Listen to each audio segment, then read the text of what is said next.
Yo, yo, yo, what's going on, everybody? It's your boy Dominic Peterson, aka Duck Zone 503, talking all things Oregon football. And today I got a special guest on the podcast with me here today. I got Robert Reynolds from the DGD podcast, gonna talk some Oregon, Georgia, preview the game from September 3rd in Atlanta, Georgia, in that neutral site game. How you doing, man? I'm doing well, man. Hey, thanks for having me on. Yes, sir. Thanks for taking the time to come on. I know it's kind of late out there on the East Coast, so getting some preview action in for the fans, man. We're grinding late night for you guys, so let's do it. Yes, I'm gonna have to have some coffee in the morning. We good though. Yes, sir. All right, so man, just to start it out, very excited for this game. I don't know about you, but I'll be in Atlanta. I'll be attending the game, section 131, row 33. For anybody that wants to say what's up, what's up, Duck Zone, all that. I'm happy to have conversations with everybody out there and keep it friendly and keep it rocking. Oregon fans really get the opportunity to see what the Lanning era is going to bring here at Oregon, bringing in a whole new staff, new quarterback. Justin Flo is healthy, returning offensive line, so a lot to be excited about for Oregon fans. Get Oregon right out of the gate gets to see how they stack up against one of the best teams in college football. And I honestly think the biggest headline for this game is Lanning versus Kirby. I mean, we're gonna see, who has the coaching advantage against who. Georgia, Oregon fans like to bicker against, who knows who more, and we're gonna really see it. Georgia, Kirby, we know what they are, and we're going to see what Lanning is as a head coach. So just really excited, man. What are you excited about for this game? I'm excited for football to be back, man. I really am. I'm just saying, obviously coming off a national title, though. I think Kirby Smart's got this team pushing all the complacency out. I think that's something that I'm excited to see, right? Because you always have that national title hangover. You hear about it. But the fact that, I think Kirby as a DC at Bama, right? He experienced enough, right, to know that when it comes to head coaching, you got to push that complacency out. So for me, that's what I'm excited to hear because, it's a new group of guys. They ain't won anything. You know what I mean? And he's reiterated that. So for me, I'm excited for it.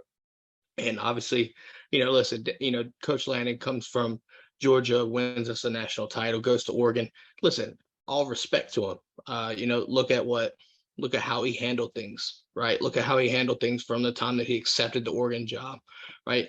Coached through the playoffs, won the national title, then left, right? And it wasn't even like he was trying to negatively do anything, right? So obviously it's a mutual respect type of thing, but on September 3rd, it turns to business, right? And on September 4th, I'll be the first person to say, hey, good luck on the rest of your season. Hopefully to see you in the playoffs if possible. You know what I mean? But other than that, though, I'm excited. Listen, it's a top 15 matchup, folks. This is number 3 versus number 11. Let's go. Yeah, it's going to be big time, man. The Chick-fil-A kickoff game is always something to look forward to. And I'm just glad that, Oregon gets the opportunity to stack up against, the national defending champions. I mean, how fun is that, man, to get that opportunity? And, as you said, though, Georgia has a lot of new guys, coming in, lost 15 draft picks, lost a couple transfers off last year's team. Who are some guys to watch for this year's Georgia teams? Who are the stars that you think are upcoming this season? Well, I think the main name that probably anybody in the country knows is Jalen Carter, right? In my opinion, I think he was better than anyone that got drafted last year. Just that good. We'll see what happens this year. I think he's going to be a top 10, top 5 pick. This kid is ridiculous. Yeah. But then you've got guys returning back. Nolan Smith coming back for another year, right? Bringing that seniority, right? That leadership. You got Robert Bill. Robert Bill, you might not know of, but he actually led the team in sacks last year, which kind of is just wild to think.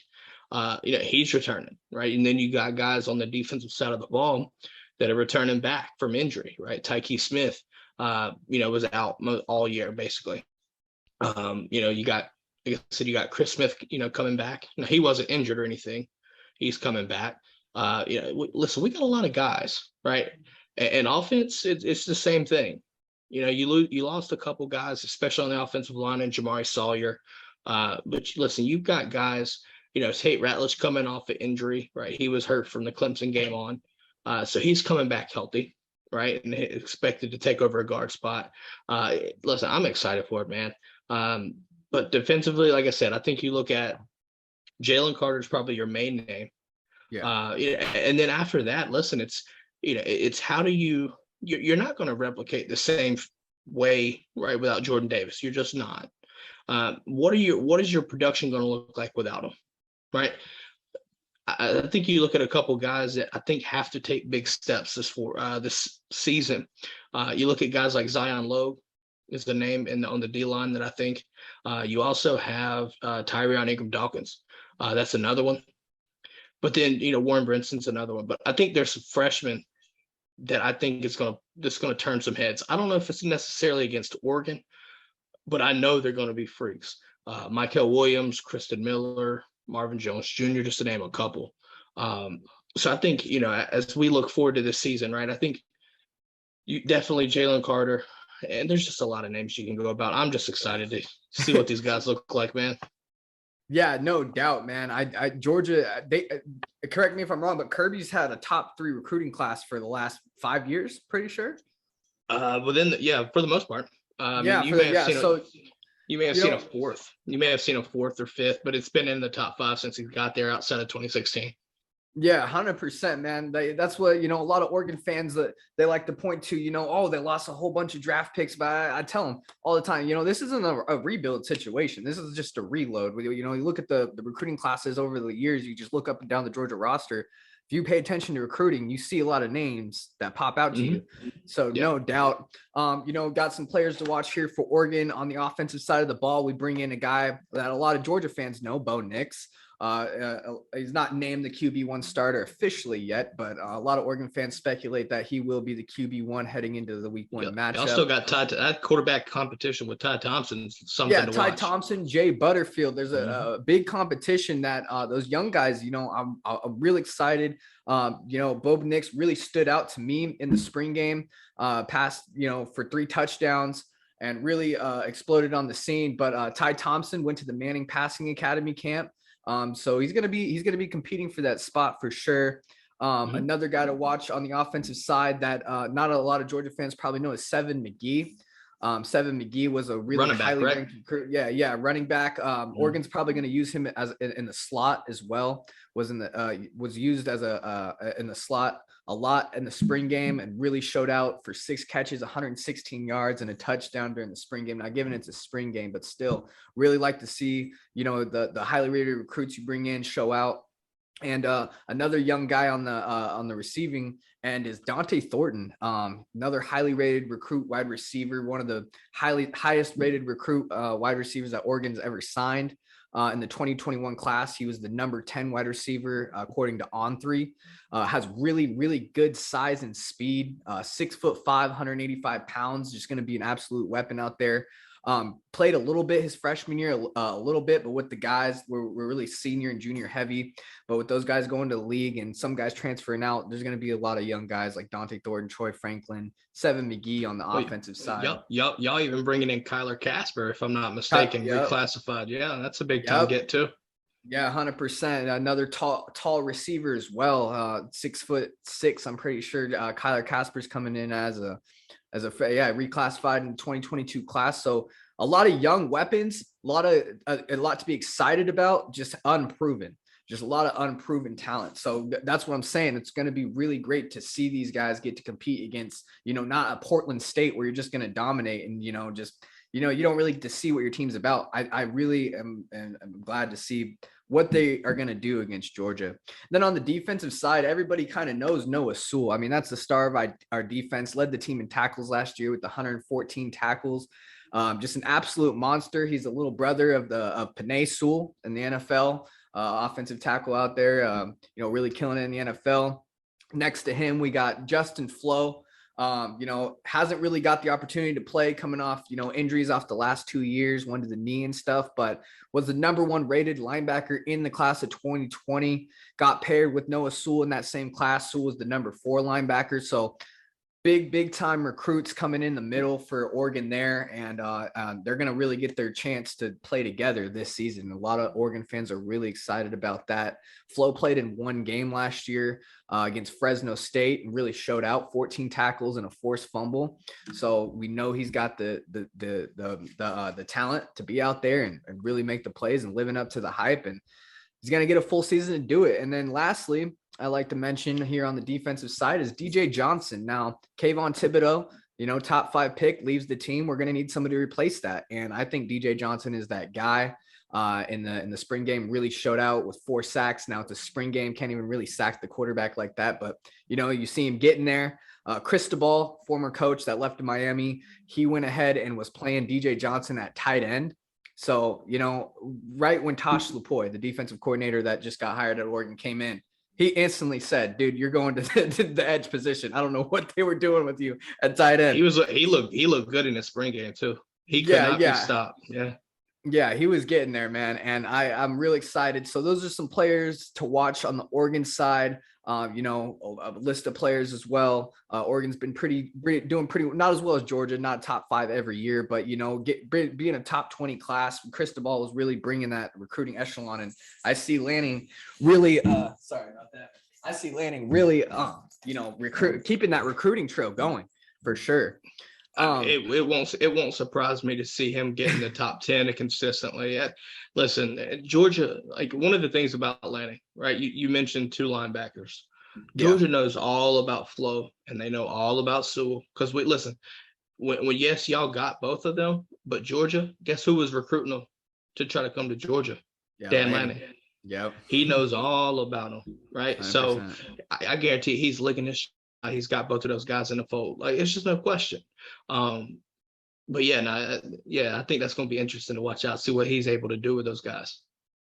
Yeah, 100%. I mean, just watching, I watched a lot of Georgia games, from last year, just as an Oregon fan, just really watching their scheme and how they use their linebackers. And man, I'm so excited because I felt like the last coaching staff, as an Oregon fan, really was trying to use Thibodeau as the main. They were trying to get him his numbers, and they were dropping their linebackers back in coverage a lot. And I feel with Dan Lanning, it's not going to be like that. They're going to be attacking, they're going to be blitzing, and I really like the scheme and bringing pressure, and that's what they're meant to do with those types of bodies. So I'm really excited. I mentioned Bo Nix. Some Georgia fans, really familiar with them.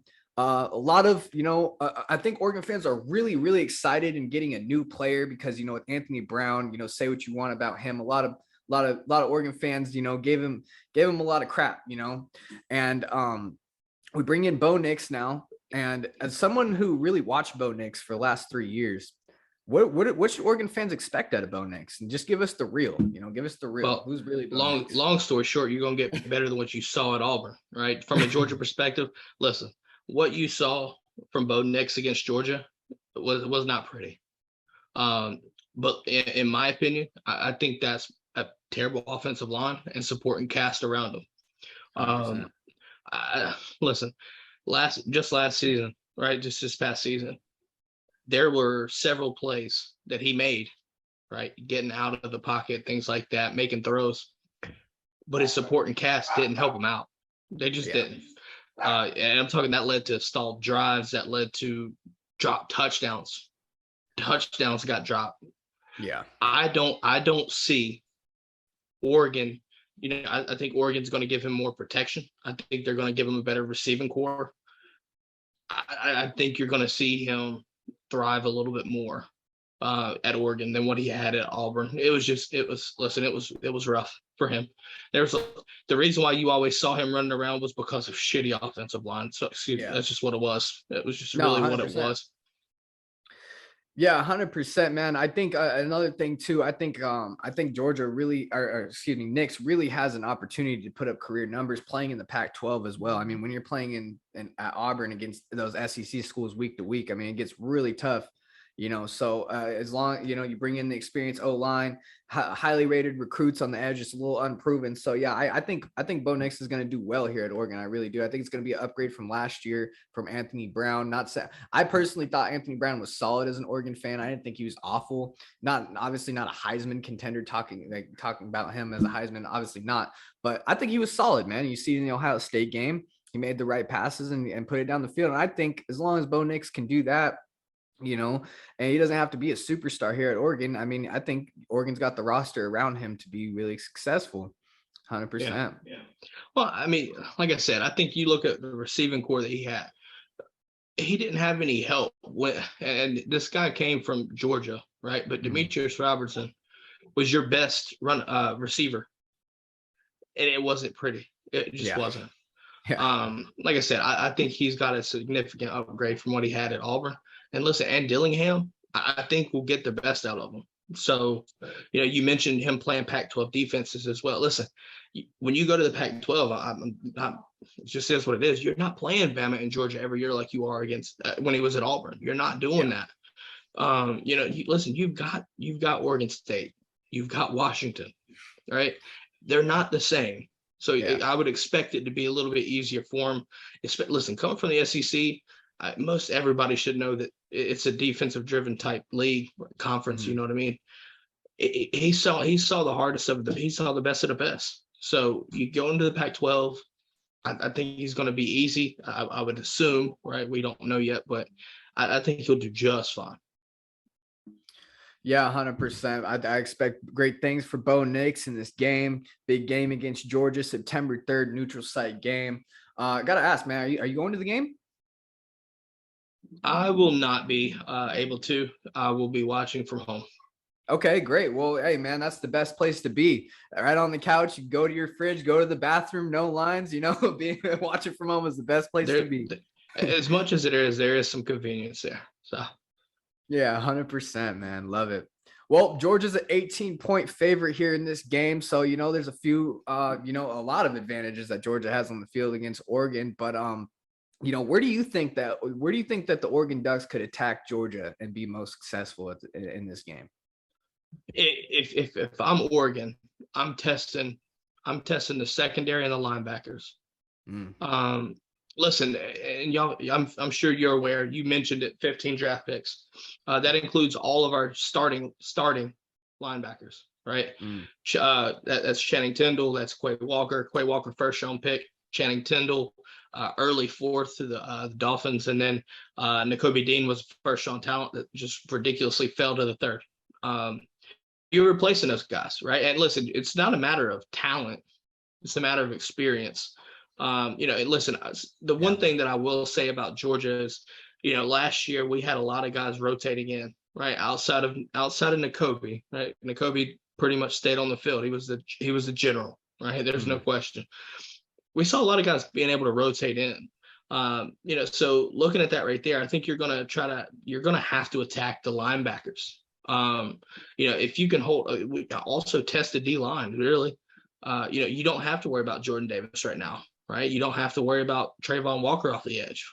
Like, you still got to worry about Nolan Smith, and it's just talented room. It really is, but it's not the same, right? When you don't have Jordan Davis and Devontae White, it's just different. So I think you try to test the linebackers, push the ball down the field, and see how those cornerbacks hold up, right? I like Kelee Ringo. Kelee Ringo learned a lot last season. It was really his first season. Now he's number one, and there's no question about it. And listen, number two cornerback spot that's a fierce competition right now. There's some guys, Nyland Green, Kamari Lassiter, going all out. So whoever, in my opinion, earns that number two spot, you'll probably even see rotation, to be honest. So I think if I'm Oregon, I'm testing it, trying to see if I can protect and let Bo Nix, if you even have to try to extend the play, right? Try to get the ball downfield and test those linebackers, test the DBs, if anything, see how they handle coverage. Yeah, 100%, man. I could agree with that. Looking at, just the Georgia team and like, where can you attack for one? When I was thinking about this segment, for one, it was really hard to find that, find the answer about where could Oregon be. But looking at it, man, I think that Oregon, they're coming in with a new coaching staff, trying to install a new offense with a new quarterback and young wide receivers. And you said it yourself, experience beats talent. It really does. And games like these, for the most part, I mean, yeah, when it comes to games like this, your best players have to step up. Yeah. But experience does matter. But at the same time, we have to account for talent as well. You can't just throw talent out the window. Yeah, talent's stacked up, but with big games like this, experience, a lot of the guys that are on the field, experience, it does matter a lot for big games like this. I mean, I kind of made the point like that last year when guys were calling for Ty Thompson against Anthony Brown, who to start in week 2. It's like, dude, you're going to need a senior, a guy with experience who's, played in big games like that out there to lead the team. Now, I think looking at that, the best way, in my opinion, if I was an Oregon coach, I would really attack the run game. Now, I know you guys got like Jalen Carter, Nolan Smith, correct? He's still there. Mm-hmm. Yeah. Nolan Smith, up front, and that's going to be really tough, but where your experience at on offense and where your bread and butter can at least start out to let the pass game open up is the run game. And, with you bring back your whole offensive line, if you're Oregon, I think that's where, you can attack and be the most successful. I do see, I do see that Georgia has, unexperienced corners, except, given Keely Ringo was back there. But I do think that, having that experienced O-line will be your bread and butter. It kind of was our bread and butter in that Ohio State game. So, just kind of thinking back, where I would attack is definitely up front to open up the secondary for sure. But speaking of that, let's flip the tail here. Where do you think Georgia is going to be most successful against Oregon? Where do I think they're going to be most successful? I think what you're going to see is just up front on the offensive line. I mean, Oregon's bringing their offensive line. Georgia is as well. And, yes, you lose Jamari Sawyer. And, I mean, Jamari Sawyer is a key piece. He was playing tackle at times last year. But he was really a guard, right? Now you're looking at an offensive line where you have true tackles and true guards, right? And then you got your center, Cedric Van Pran.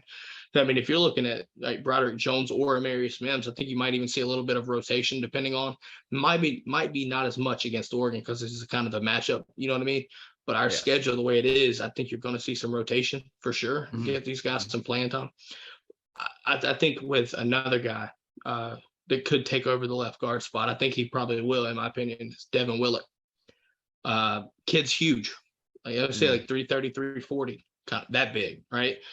And I think one of the things that's really interesting and intriguing to me is the fact that he's starting to understand, hey, I'm huge. I'm just bigger than everybody. And all I got to do is just lean on everybody. and it's a problem.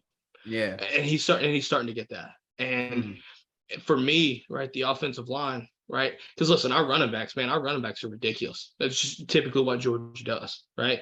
Now, offensively, we've got a ton of firepower at receivers. Y'all know tight end, but our running backs, listen, this is why our offensive line is so important. When you're sitting there, you're leaning on the defensive line, you're hitting linebackers or whatever.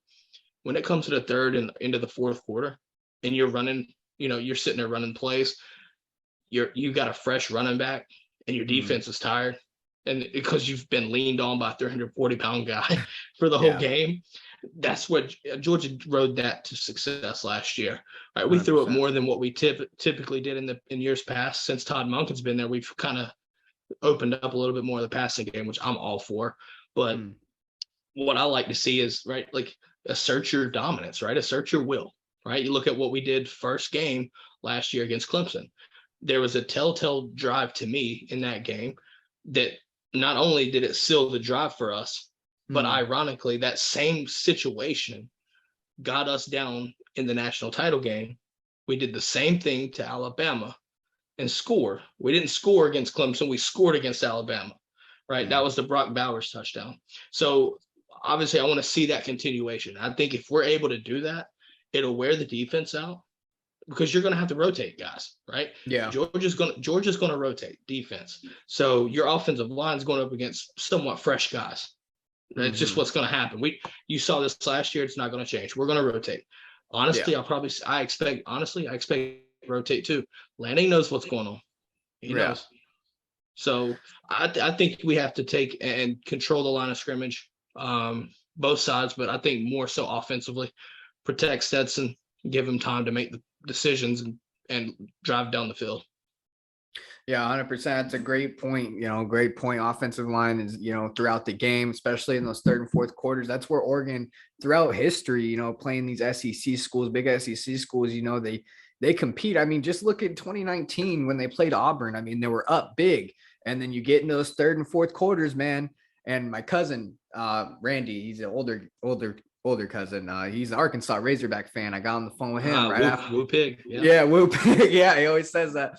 I got on him with the phone. I'm like, I didn't understand. I was like, man, Oregon was doing so well. They're up on Auburn, and then all of a sudden, what happened? He's like, man, you got to pay attention to the line, man. But These guys get tired. 2019 team, that 2019 team still had Marlon Davidson and Derek Brown. Yeah, that's a lot of people don't realize that's 2 NFL picks right there.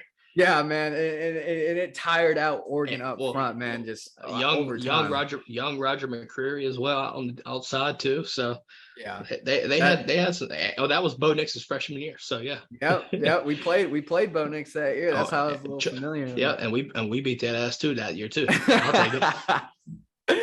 100%, man.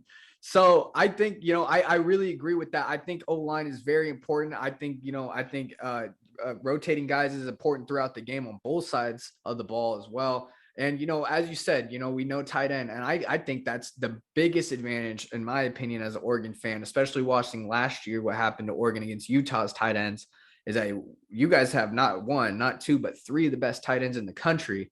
4. So yeah, man, you guys are stacked there. And Oregon really, now it's a total new coaching staff, and we had a lot of injuries in the middle last year, but that doesn't give it an excuse. We get flow back, but the linebackers did not cover well in the middle last year. I mean, there was a lot of 3rd and 8s, 3rd and 10s given up right in the middle of the field, right down the center. Oregon. Yeah. So when I see that you guys have, just an infinite amount of tight ends that can catch and pass and run, really scares me as an Oregon fan, especially off what our weakness was last year.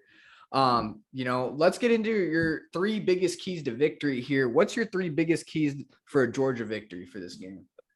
My 3 keys are: first, do what you do, right? And that's play Georgia football, right?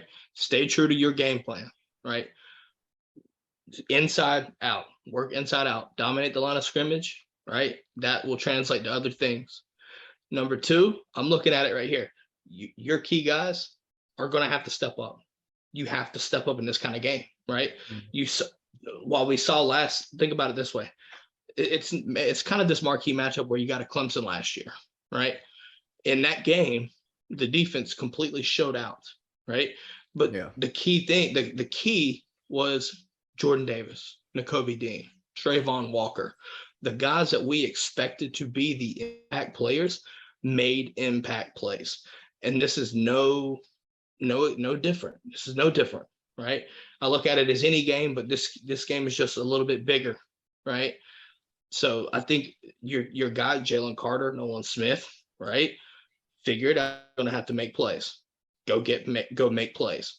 Even the new guys. Who's it going to be? Is it going to be Zion Logue? Step up.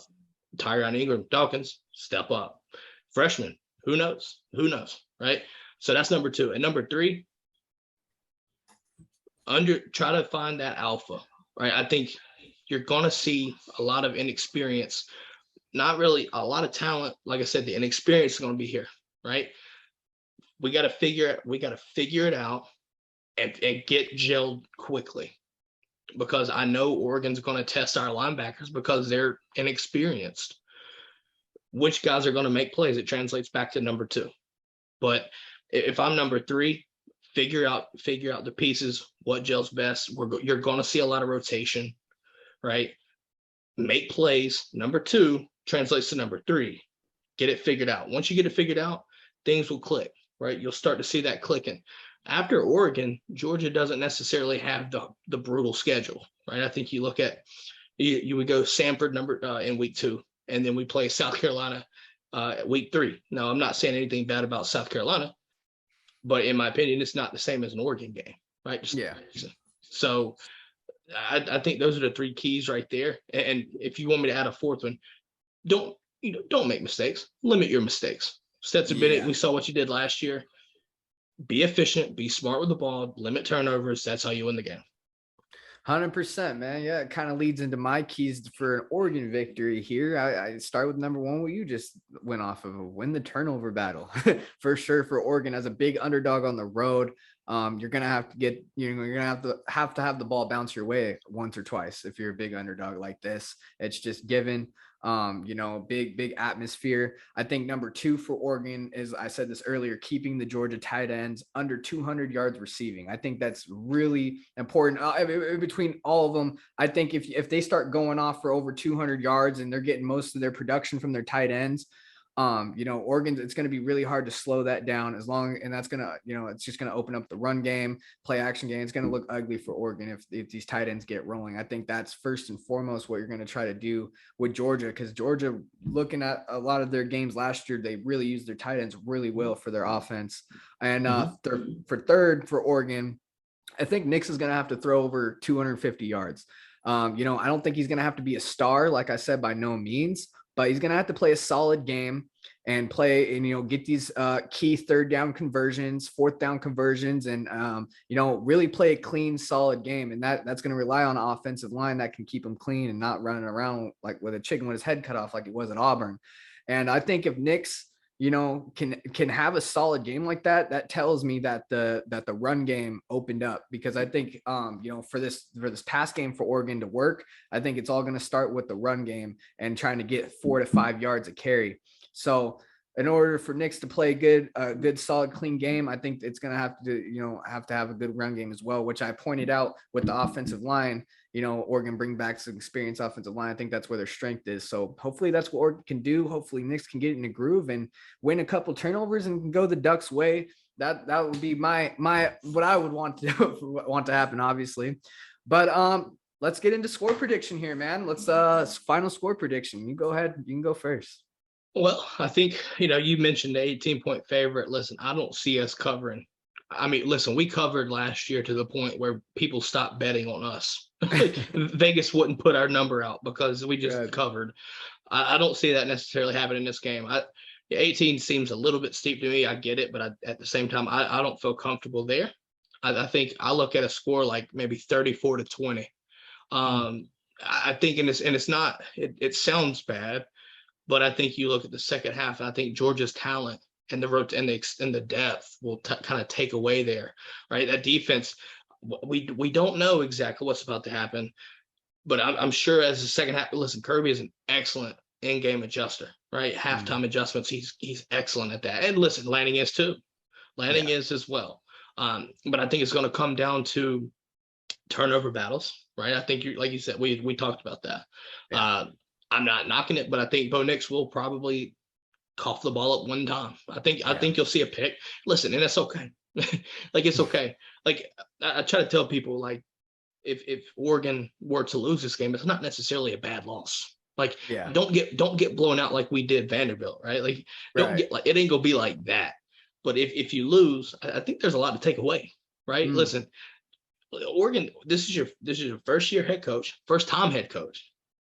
And if you can hang with Georgia for 3 quarters into the 4th quarter, making it a game still, listen, I'm not one truly for more victories, but listen, outside of Georgia, y'all have a decently reasonable schedule to go win a lot of games. And that's a good, even if Georgia wins, Oregon can still take some motivation off that. Like, look, we handled our business. We got a lot to learn from, but we got this thing going. So I got it 34-20. 34-20. That's solid, man. I think, 18, is a big spread for me as well. I don't know if it's going to be that big of a blowout. And if it is, I think, we're looking at, a lot of things to fix for Oregon. But I do think that Oregon, like you said, I even started out saying this in the podcast that, I think Oregon, they get a chance to really match up and see what they are, because, even Oregon fans, we don't even really know what this Oregon team is yet. It's a brand new coaching staff, brand new identity, brand new system. So I think, you get the chance to showcase what you want your program to be against one of the best programs that you just came from and Dan Lanning just came from. So going to be big time game. And like you said, I even if Oregon loses this game, it's so big to, showcase, what you want to do against some of the best talent so you can move forward off of that. I got a close one here. I do got a close one. I do got, I think it's going to be close in the first 2 quarters. And like you said, I think Georgia has enough depth, enough big guys to really tire out Oregon towards the end. I got Georgia 35, Oregon 24. I got 11-point victory for Georgia. I think it would be kind of close during the halftime, and then through the third and fourth quarters, I think Georgia will kind of pull away with that defense and that offensive line. I think Georgia will start getting those 3 to 4 yard carries in the first half will turn into 7-8 yard carries. Play action will open up, and tight ends will definitely be a thing to watch for Oregon. But once again, man, this is Robert Reynolds from the DGD podcast. You want to shout out any social medias before you head out? Yeah, man. You can find me Twitter, Instagram at the DGD podcast. You can find me dgdpodcast.com. That's about it. All right, man. Really appreciate it. I'm coming down to Atlanta. I wish I could meet you there, but you're going to be at your house partying it up, being lit. So no worries, man. Going to be awesome. I'll definitely hit you up throughout the game as well and check in with you. And any Georgia fans out there, if you're not following the podcast already, man, go hop on the podcast, go follow this podcast. Make sure you guys are following along with the best Georgia podcasts out there. All right, man. Really appreciate the time. Thank you so much. Absolutely, man. Thanks for having me on again. Yes, sir. Any of you guys, any college football fans, any Duck fans, Georgia fans that really enjoyed the pod, go ahead and press subscribe, hit the like button. As always, go Ducks. Appreciate the time, man.